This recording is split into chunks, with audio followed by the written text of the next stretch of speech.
Garma village is one of the luckiest villages. We have a fantastic school with loads of children and enough teaching materials with all the help we have been getting. And now we have a fairly good size health post.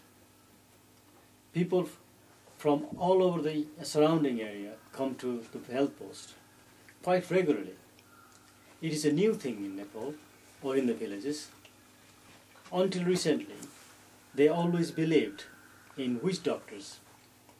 Witch doctors for the children is an entertainer, fantastic entertainer, and they are looked upon as somebody like a magician, and the children are also frightened and they have a great respect.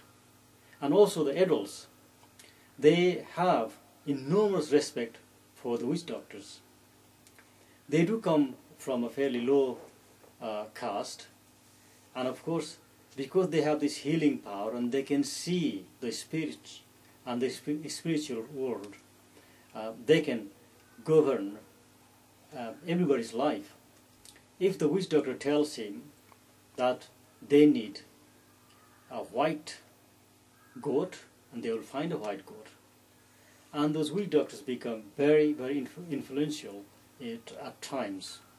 People who didn't have any sons, like anybody in Nepal, will require a son, and they went to the witch doctor for his help.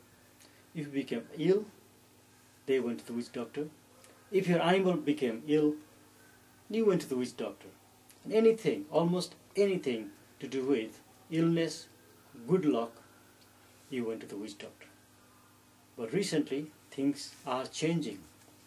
We have educated those people that they have to start believing in medicine, not the witch doctors.